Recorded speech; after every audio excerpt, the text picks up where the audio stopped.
안녕하세요. 선재기 월드 이슈 2026년 4월 15일 수요일 브리핑입니다. 미국하고 이란이 2차 협상을 향해서 이제 뭐랄까요, 군불대기 하는 모습입니다. 서로 으르렁대지만 협상합시다 하는 그런 의지가 확실하게 읽힙니다. 다행스럽습니다. 트럼프 대통령이 뉴욕 포스트하고 전화 인터뷰, 뉴욕 포스트에 대해서 조금 자기 그 여러 가지를 맞춰주는 걸 인터뷰를 자주 하네요. 전화 인터뷰하면서 이틀 안에 이슬라마바드에서 이란하고 다시 협상할 수 있음을 아주 강하게 시사했습니다. 기자가 이슬라마바드에서 전화를 걸었는데 당신 거기 그대로 있어라. 왜냐하면 이틀 안에 뭔가 일어날 수 있고 우리가 그곳에 다시 갈 가능성이 더 커졌기 때문이다. 하면서 덧붙이기를 군 최고 지위에 있는 인사가 매우 잘하고 있다. 이건 이제 1차 협상 그 성사의 핵심 역할을 한 걸로 알려진 파키스탄 군 총사령관을 얘기를 한 걸로 보입니다. 뭐 아시다시피 지난 주말에 이슬라마바드에서 밤까지 꼬박 새면서 21시간 정도 협상했지만 워낙 견해차가 커서 합의를 이끌어내지 못했죠. 그리고도 양쪽이 계속 지금 파키스탄을 통해서 이렇게 물밑 협상을 해온 걸로 알려져 왔고요. 벤스 미국 부통령 이 사람이 이제 협상단을 이끌었죠. 이렇게 얘기를 했습니다. 대통령이 작은 합의가 아닌 포괄적 합의를 원한다. 그리고 이란하고 많은 불신이 있기 때문에 하루 이틀 사이 해결하기는 어렵다. 조금 이제 협상이 좀 길어질 걸 시사를 했습니다. 로이터가 지금 이제 보면은 미국이 이란 원유 제재를 한 달 정도 연장을 이제 면제를 했죠. 그게 이제 오는 일요일에 끝나는데 로이터 보도는 이걸 더 연장하지 않을 거라는 겁니다. 이런 식으로 해서 좀 협상을 더 압박하는 걸로 관측이 됩니다. 이란도 협상 의지가 뭐 완연한 걸 거듭 시사를 했습니다. 페제시킨 대통령이 어제 마크롱 프랑스 대통령하고 전화 통화하면서 외교를 통한 사태 해결이 바람직한 경로다. 그래서 국제법 틀 안에서 대화를 이어갈 준비가 되어 있다. 국제법을 계속 강조합니다. 그리고 유럽 이런 걸 좀 도와달라 이렇게 요청한 걸로 되어 있습니다. 이런 가운데 이란이 미국하고 협상하기 위해서 지금 이란이 이제 미국이 호르무즈 해협을 역봉쇄하고 있죠. 그래서 그걸 고려해서 그 자기네가 필요한 호르무즈 통행을 잠시 중단하는 방안을 고려한다는 겁니다. 미국을 좀 자극하지 않으려는 것 같습니다. 호르무즈 해협에서 충돌이 일어나는 걸 방지하려는 것 같다. 그렇게 되어 있는데 그런데 이스라엘은 계속 지금 엇박자를 놓습니다. 국방장관이 이란이 보유하고 있는 농축, 고낭축 우라늄 전량을 국외로 빼내는 게 종전 최대 선결 조건이라고 강조를 했습니다. 지금 이란이 60%가량 농축된 우라늄을 한 440kg 정도를 갖고 있는 걸로 추산이 되는데 그걸 다 빼라는 겁니다. 미국도 그걸 요구해왔죠. 뭐 이란은 완강히 반대를 거부를 했고 들리는 얘기는 제재 해제 같은 걸 조건으로 해서 그거를 이란 안에서 농축도를 떨어뜨릴 수는 있다. 이렇게 얘기를 하는 모양입니다. 그 사우디, 파키스탄, 이집트, 튀르키예 여기가 지금 그동안에 중재해 왔죠. 이 네 나라 외무장관들도 이번 금요일하고 토요일 튀르키예에서 외교 포럼이 열리는 걸 계기로 해서 만난다고 합니다. 그래서 그러면서 통행 재개하고 종전을 향한 자기네 제안을 다시 협의를 해서 제시를 할 것 같습니다. 중국 외교부가 그동안에 뭐 조금 좀 말을 많이 삼갔는데 어제 브리핑에서 미국의 그러면서 공세를 비판했습니다. 위험하고 무책임하다. 그러면서 일시적 휴전인데도 이렇게 군사 배치를 확대하고 표적 봉쇄를 취한 건 안 된다. 그러면서 대화를 통해서 더 빨리 해결을 하도록 촉구를 했습니다. 중국이 조금 좀 나서는 모습입니다. 트럼프가 지금 어떻게든지 중동 늪에서 빠져나가기 위한 여러 가지 방안을 지금 추진을 하는데 이런 것 같습니다. 이스라엘과 레바논 전 주재 대사들이 미국 국무장관 배석하에 어제 처음으로 만났습니다. 있고 나서. 그래서 핵심이 이제 헤즈볼라 무장 해제인데 그 문제, 레바논 장례 같은 걸 협의를 한 걸로 되어 있는데 오늘 새벽에 나온 보도를 보니까 레바논의 장례를 이란이 좌지우지 못하게 하는데 의견을 모았다는 겁니다.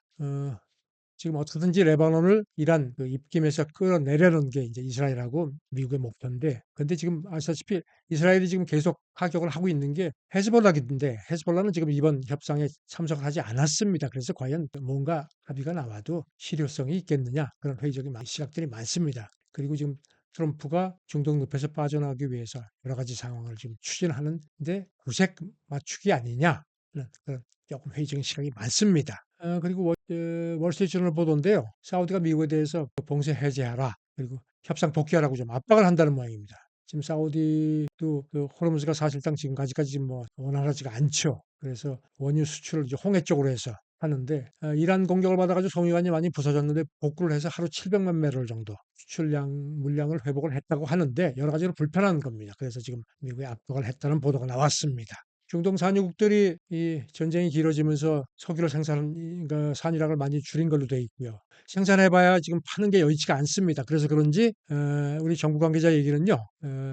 걸프 산유국들이 우리 석유 비축 기지 활용할 때 관심이 많다는 겁니다. 그 양기옥 산업통상부 산업안보 실장이 어제 브리핑하면서 여러 나라가 우리 석유 비축 기지를 쓸 수 있는 그런 방안을 문의를 해와서 지금 접촉하고 있다고 밝혔습니다. 특히 사우디, 아랍에미리트, 쿠웨이트 같은 경우는 그 석유 판매가 경제 차지하는 비중이 크기 때문에 더욱 관심이 많다는 겁니다. 우리는 지금 아부다비 국영 석유사하고는 그런 계약을 갖고 있는데요.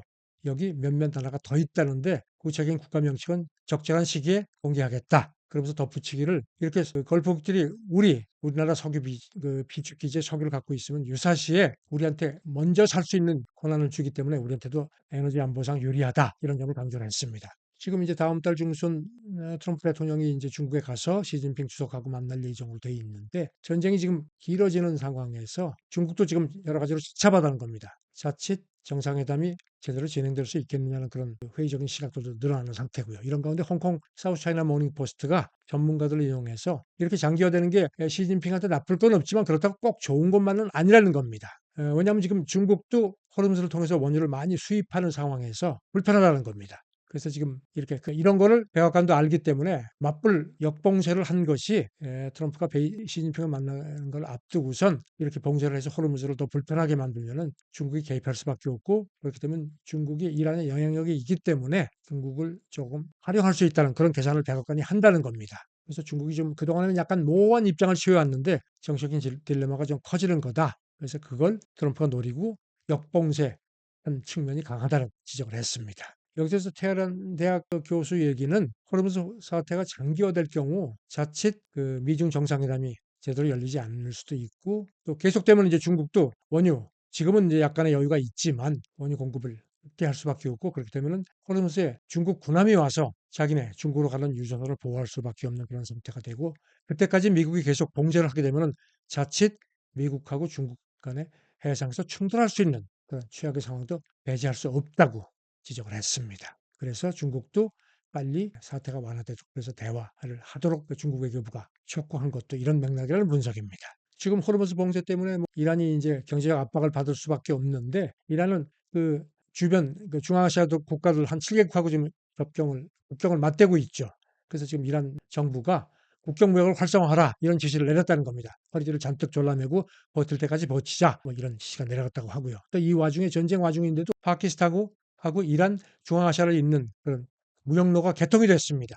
이건 또 중국 1대1로의 한 부분이죠. 그러니까 이란도 그렇고 중앙아시아도 그렇고 걸프국들이 이런 식으로 또 우회 활로를 지금 찾고 있는 상황입니다. 이건 이제 미국에 대한 압박 차원이죠. 마크 카니 캐나다 총리 원래 캐나다 중앙은행장 지내고 그다음에 외국인으로 처음으로 영국 중앙은행장도 지냈고 상당히 성과를 많이 인정받는 인물이죠. 이 사람이 지금 아시다시피 이제 캐나다 총리인데 작년 초만 해도 정치에 처음 입문해가지고 알려지지도 않았고 자유당 소속인데 당시 집권 보수당에 비해서 뭐 지지율이 20%포인트 밀렸습니다. 선거해봤자 질 거라고 했는데 작년 4월 선거에서 트럼프가 계속 이렇게 막 캐나다를 압박하는 그 반작용 어부지를 봤죠. 당선이 됐습니다. 그리고 그저께 캐나다에서 하원 보궐선거가 있었는데 그동안에 의회 다수당이긴 했는데 과반에 못 미쳤는데 3석 중 2석을 얻어가지고 과반을 확보를 했습니다. 확실하게 정치적인 입지를 더 강화를 한 겁니다. 이 카니 총리가 지난 1월 세계경제포럼에서 트럼프가 이제 계속 이렇게 막 나토도 압박하고 하니까 중진국끼리 연대합시다. 캐나다 중심에서 뭉칩시다 해가지고 그때 상당한 그 반향이 컸죠. 그래서 카니가 그동안에 트럼프에 많이 눌려왔는데 이게 오히려 지금 자기한테는 큰 정치적인 힘이 되는 그런 상황이 됐습니다. 군불대기가 활발하다고 말씀드렸는데 군불이 불씨가 붙어서 불이 좀 갔으면 좋겠습니다. 중국도 끌어들이고 또 이제 더욱더 이제 개입하는 여지가 있고 해서 호르무즈가 지금 여전히 뭐 원활치는 않지만 동행이 미국도 이란도 주변국들도 협상에 계속 박차를 가하는 상당히 반가운 소식들이 오늘 새벽에는 많습니다. 감사합니다.